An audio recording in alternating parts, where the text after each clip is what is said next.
E aí, tudo bem? Pessoal, tranquilinho? Essa semana eu optei por gravar nesse formato aqui, tá? Que eu acho que dá para ver melhor as imagens e tal que eu vou trazer para vocês. Bom, semana passada a gente falou de solos, essa semana o tema da aula é hidrografia do Brasil, beleza? Um teminha aí que é bem de boa, na verdade, é bem tranquilo, é caracterização de bacias, tá? Que vai ser a aula de hoje. E depois, na segunda aula de quarta-feira, a gente vai trabalhar, que é amanhã, né? A gente vai trabalhar basicamente crise hídrica e falar algumas outras condições de bacias menos importantes, beleza? Então é bem tranquilo. Hoje vamos caracterizar tipos de rios, bacias hidrográficas e bacias hidrográficas do Brasil. E amanhã a gente vai falar de outros assuntos pormenores, né, relacionados a regimes hídricos. Vamos falar também de aquíferos e questão de uso da água e a crise hídrica que alguns lugares sofreram. Beleza? Bem tranquilo. Então vamos lá. Deixa eu diminuir minha cara aqui. Bom, para começar, gente, nós temos duas classificações importantes para lembrar dos rios brasileiros, tá? Na verdade, os rios brasileiros, eles, em sua maioria, são classificados não como planícies, mas sim como rios de planaltos, ou seja, são rios com correnteza, rios que apresentam uma formação com maior velocidade em função do nosso relevo, que predominantemente é depressivo ou planáltico, beleza? Mas a bacia amazônica, daí a planície do Pantanal, são áreas importantíssimas do território brasileiro, onde a gente encontra rios de planície de grandes significados. E o que é um rio de planície? Basicamente, gente, um rio de planície é um rio, tá, onde nós temos um relevo tão plano, mas tão plano que ele não tem muita força para criar um caminho mais reto, por exemplo. Então a água vai lentamente e conforme ela vai andando lentamente, ela vai criando esses meandros. O que são os meandros? São essas curvas que o rio vai fazendo lentamente, bem devagar. Tá vendo? Então, quando a gente tem rios assim cheios de curvas, a gente chama isso rios meândricos, né? E essas curvas é porque o curso é tão lento que o rio não consegue vencer o terreno. A água bate, desvia e vai desviando. É normal que nessas curvas desses meandros formem bastante acúmulo de sedimento, bastante bancões de areia, beleza? Isso você vai ver com uma certa frequência. Tranquilo? Eles são bons para navegação, porque são rios calmos, né? Isso favorece também a profundidade deles, como o Rio Paraguai, tá? Porém, eles não são muito viáveis para a produção de energia elétrica, beleza? O rio Amazonas é de planície, o rio Paraguai é um rio caracterizado como rio de planície, o rio Araguaia também, beleza? São rios grandes aí com alta navegabilidade. Tranquilo, né? Aí, os rios de Planalto. Quando eu falo rios de Planalto, gente, o que você tem que lembrar? São rios, ó, com quedas d'água, com correnteza, né? Então, eles são legais para a produção de energia. Em função dessa força natural que eles apresentam, é legal, então, para a gente utilizar essa força e criar intervenções para barragens e produções e construções de hidrelétrica, beleza? O Brasil predomina esse tipo de rio, como eu comentei, e eu vou destacar para vocês aqui a bacia do rio Paraná, aqui que é a nossa, né? A bacia do rio São Francisco e o próprio rio Tocantins, que tem uma baita hidrelétrica lá, que é Tucuruí, entre outras menores que tem por ali. Belezinha? Tranquilinho? Então isso é importante de lembrar. Rios de Planalto, você lembra de produção de energia, tá?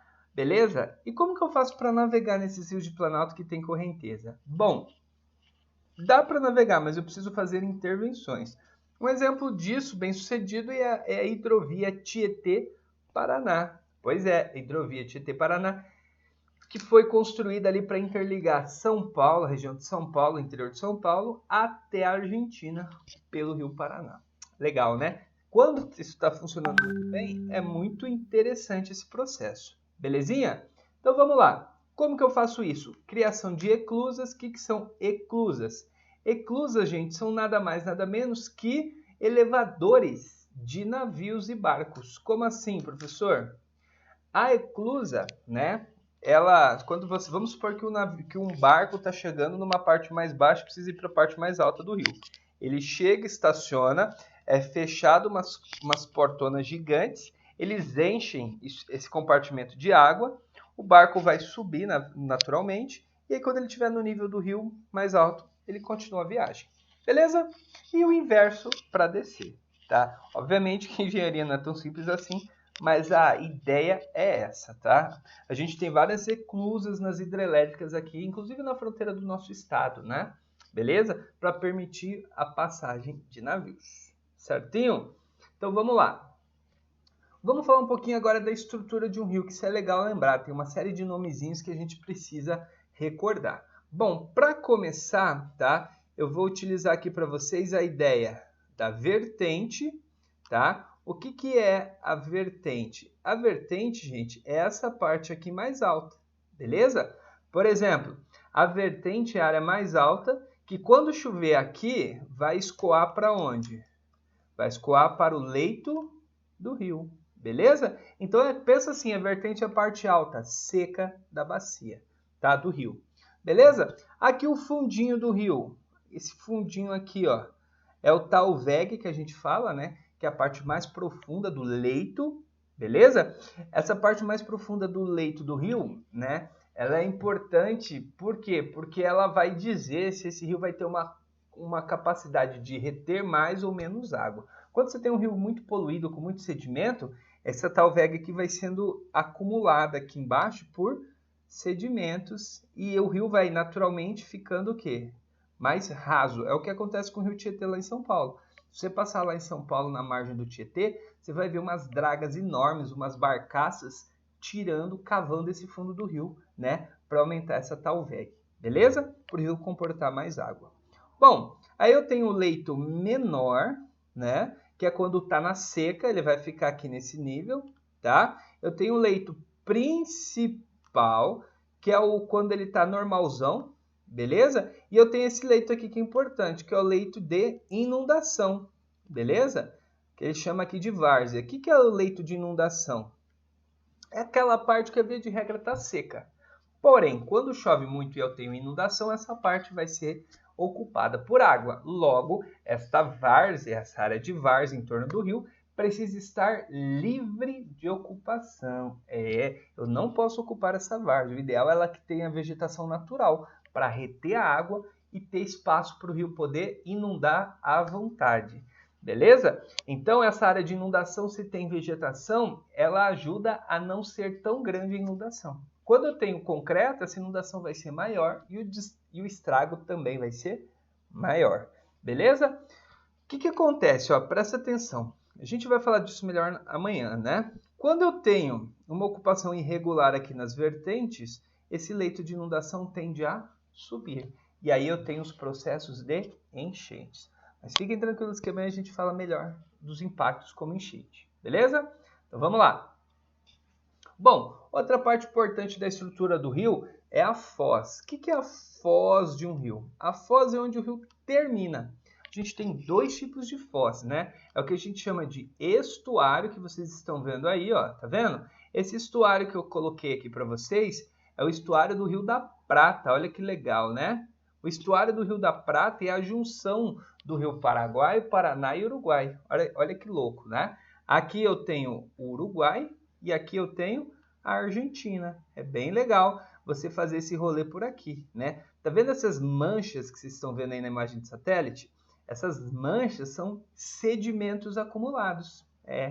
Terra, barro, sujeira, enfim, né? Olha a quantidade de sedimentos que acumula aqui na foz, né? É muito sedimento. Tá vendo que ele mancha todo aqui o mar? Pois é. Então, tudo isso aqui, gente, é a foz em estuário. O que é a foz em estuário? Quando o rio termina com um único canal, tá vendo? Só tem um canal onde o rio termina, entendeu? O rio terminou em um canal só, eu chamo de estuário. Tranquilo? Olha aqui, o Rio 1 e o Rio 2, né? Paraná e Paraguai se juntando, formando Del Plata. E aqui o Rio Uruguai. Belezinha, galera? Facinho, né? Então, foz estuário, um canal só. Foz em delta, aí o negócio é mais complexo. Geralmente são rios maiores, inclusive, tá? Olha aqui que louco, né? Não dá nem para você identificar o canal principal do rio, né? Esse aqui é o Delta do Parnaíba. Ó. Você tem um canal aqui, outro para cá, outro canal que vem aqui, ó, outro para cá. Tá vendo? Então, toda vez que eu tenho foz em delta, eu tenho vários canais sendo formados, ou seja, o rio vai desaguar em vários canais. Tranquilo? Então, é bem tranquilo. Vários canais, foz em delta. Um canal só, foz em estuário. Beleza? Importante te lembrar esses conceitos. Outro detalhe importantíssimo. Todos os rios brasileiros, no final das contas, eles escoam para o oceano.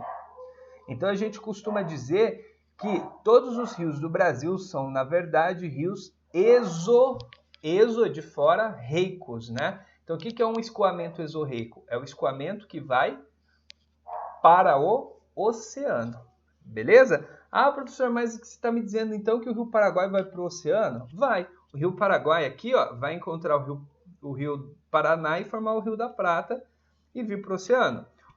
Aqui onde a gente está, vai contribuir para o Rio Paraná, que vem para o Rio da Prata e também vai para o oceano, entendeu? Então, todo escoamento do Brasil vai para o oceano, então a gente fala que é exorreico. Fechou? Importante lembrar isso, hein? 100% exorreico. Belezinha? Então, vamos lá. Bom, esse esqueminha que eu trouxe para vocês é um esqueminha clássico de bacias hidrográficas. O que é uma bacia? Tem gente que acha que a bacia hidrográfica é só o rio e seus afluentes. Tá errado, tá? Na verdade, é toda a área que contribui para o rio. Como assim, professor? Olha aqui onde eu circulei. Aqui não é uma área seca, né? É, mas quando chove aqui, a água que chover aqui não vai escoar para esse rio aqui, ó. Vai, não vai? Esse rio aqui é um afluente aqui do rio, tá? É um afluente do rio principal, não é? Então, significa, ó, uma foz em estuário, significa então que esta parte aqui, que eu desenhei, pertence à bacia do rio principal. Ou seja, esta área aqui, ó, toda essa área seca vai contribuir para o rio principal. Logo, se eu degradar demais essa área seca, se eu poluir demais essa área aqui, você concorda comigo que essa poluição vai ser arrastada para o rio principal? Pois é. Então, para eu preservar o rio principal, não basta preservar o rio e seus afluentes. Eu tenho que cuidar das áreas secas, ou seja, onde você está, a sua casa está numa região hidrográfica, numa bacia hidrográfica. A minha também, região do Imbiruçu, tá? Todas as cidades, a nossa cidade, para dar de exemplo, ela é toda subdividida em bacias, em regiões hidrográficas. Sabiam disso? Pois é. Então, você procurar aí no mapa qual é a sua região.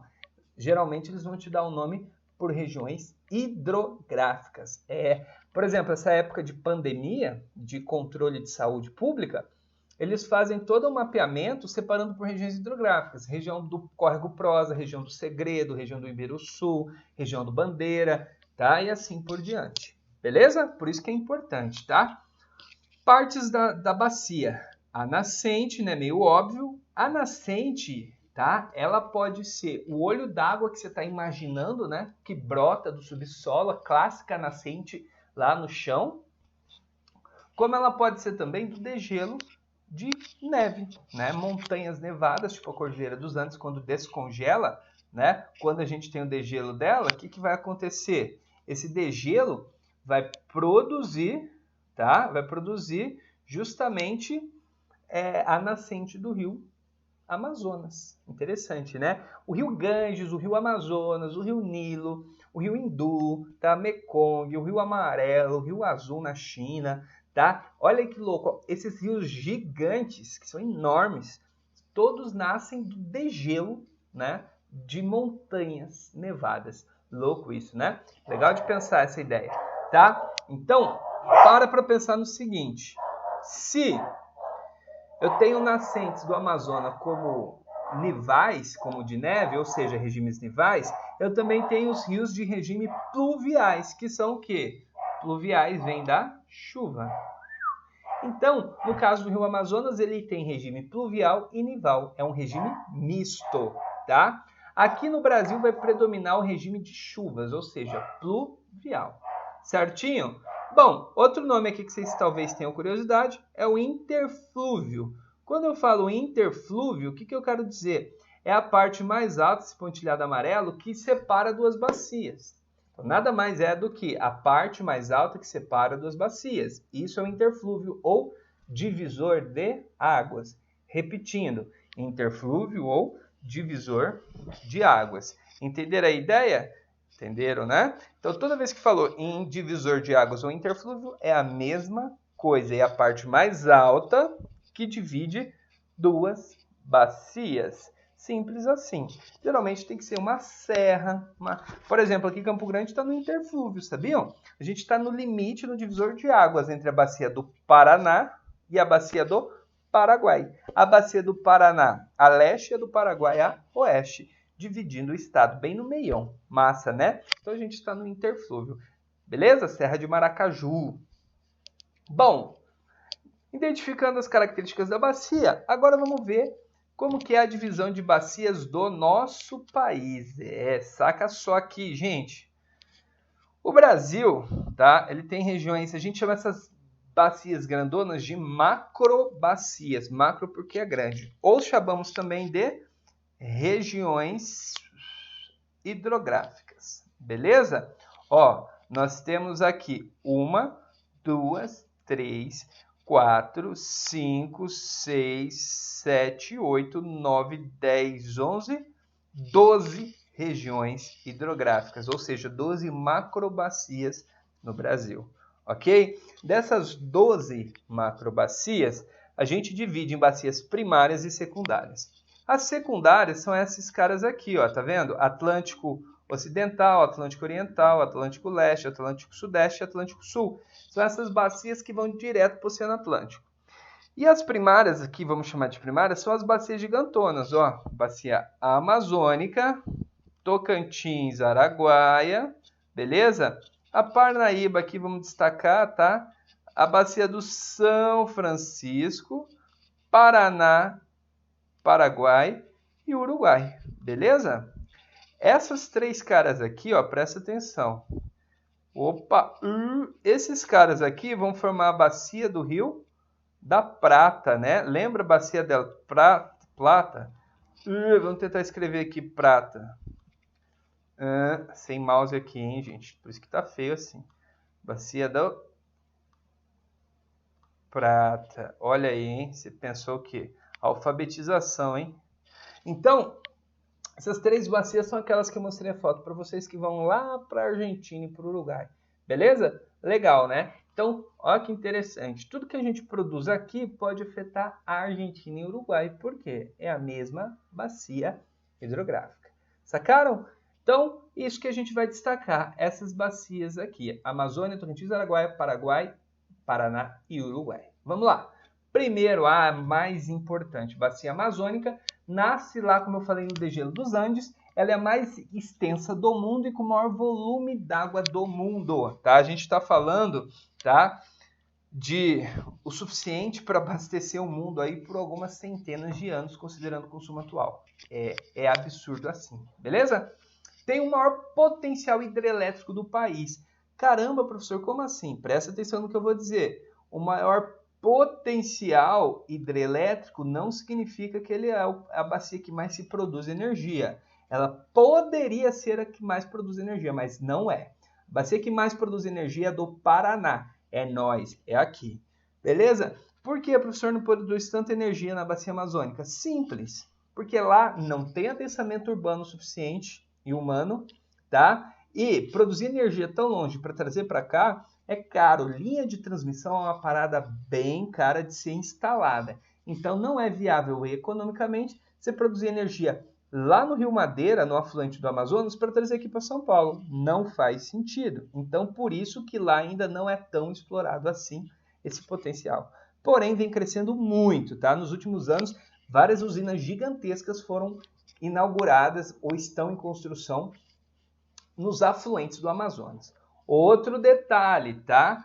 Os rios com potencial, presta atenção nisso, hein? Os rios com potencial hidrelétrico da bacia amazônica são os afluentes do Amazonas. Entenderam? São os afluentes, não é o rio Amazonas em si, tá? Cuidado para não confundir. O rio Amazonas é um rio de planície. Agora, o Rio Madeira, que é afluente, o Rio Xingu, que é afluente, o Tapajós, que é afluente, por exemplo, são rios de planalto. E esses afluentes têm muito potencial hídrico e é lá que estão usinas gigantescas, como a Belo Monte, no Xingu, né? A Giral e Santo Antônio, no Rio Madeiras, e assim por diante.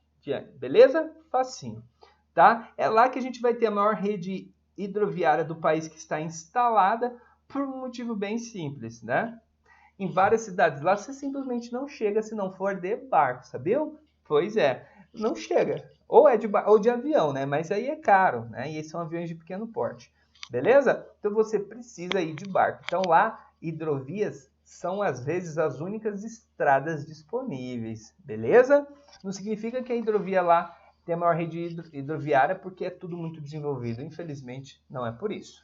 Beleza? E outra coisa legal que a gente vai falar também amanhã é o sistema aquífero da Grande Amazonas, que também está presente nessa bacia. Ou seja, é uma bacia que ocupa metade mais ou menos do território brasileiro, tem uma água suficiente aí para abastecer o mundo por centenas de anos, tá?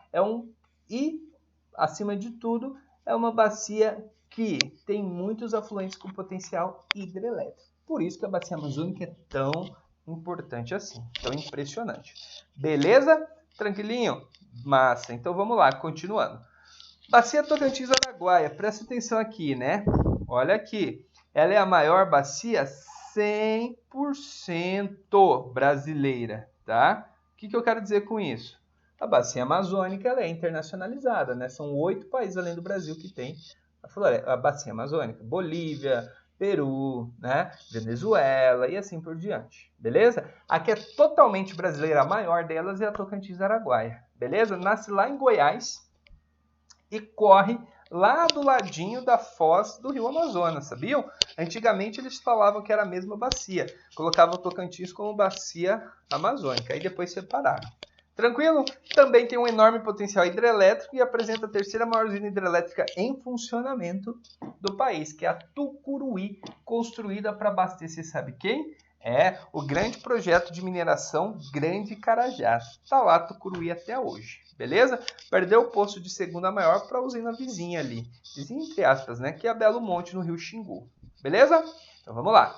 Bacia do São Francisco, o famoso Velho Chico, né? O rio da integração nacional, né? O rio que banha o sertão, que traz vida ao agreste, ao sertão, ao semiárido nordestino. Importante lembrar, ele nasce em Minas, Serra da Canastra, ó, um lugar massa, fazer um rolezinho de viagem, viu? Serra da Canastra é bem bonito, dá para você ver as nascentes do São Francisco, enfim, né? Ele é um rio perene. O que significa? Que o rio não seca, tá? Então, bacia perene não seca. Tá? E ele tem vários afluentes que são intermitentes. O que significa intermitente? É o rio que seca na seca. Ele para de correr, some a água. E no verão, quando tem chuva, a água corre, né? Então, quando tem chuva, tem água, quando não tem, ele seca. Então, isso é rio intermitente. O Rio São Francisco é perene. Ele tem um imenso potencial hidrelétrico, também tem várias usinas no curso dele, tá? Muito usado para irrigação, abastecimento da cidade, navegação, pesca, enfim, ele é usado para tudo, beleza? Projeto polêmico, né? A famosa transposição. Qual a ideia da transposição do Velho Chico? Tá? A ideia era o seguinte, você pegar um pouco da água do Velho Chico, tá? Levar por canais construídos pelo homem, de concretão mesmo, tubulações e tal, e levar para alguns rios intermitentes e açudes. O que é um açude? É um lagão artificialzinho ali para armazenar água. Ou seja, isso tornaria alguns rios perenes, que eram intermitentes, e levaria água definitivamente para regiões muito áridas. Beleza? Lindo a ideia, porém um projeto extremamente complexo, extremamente difícil, por 1 milhão de motivos, tá? Bom, ele já é uma realidade, foi inaugurado o eixo leste, né? E o norte, se eu não me engano, foi também, tá? Só que ele não está 100% concluído. Por quê? Porque depende de decisões de governos municipais e estaduais. Isso é complicado. Beleza? Problemas, né? A galera da foz do Rio de São Francisco, que é uma foz em estuário, reclama que o desvio da água fez chegar menos água na foz. Faz sentido. Só que o problema é que o volume de água que foi reduzido da foz foi tão alto que a foz, em alguns lugares, ficou com um nível muito, muito baixo e o mar invadiu, alterou, gerou uma série de impactos ambientais na foz do São Francisco. Beleza? Tranquilinho? Então, é isso. Vamos lá, estamos terminando, eu juro. Rio Paraná é aqui a nossa bacia. Ele nasce aqui na fronteira do Mato Grosso do Sul, ali pertinho de Goiás, ali Minas Gerais, São Paulo, ali onde aqueles 4 estados meio que se conectam, tão próximozinhos, tá? Ali a gente tem a nascente pela confluência de 2 rios, ou seja, é o Rio Grande e o Paranaíba que se juntam e formam o Rio Paraná. Beleza? É o maior potencial instalado, tá? É onde tem mais energia elétrica sendo produzida no Brasil, inclusive a usina de Itaipu, que é a que mais produz energia no mundo, tá? Ela integra o Mercosul. O que é o Mercosul mesmo? Basicamente, são os países do Cone Sul que têm integração econômica. Brasil, Paraguai, Uruguai e Argentina. Então, por isso que também ela é importante. Tem a hidrovia, Tietê-Paraná, como eu falei para vocês no comecinho, liga ali o interior de São Paulo até a Argentina por esses cursos d'água e apresenta outro aquífero gigantesco, que é o Guarani, né? Que são era o maior antes do Saga, que a gente comentou.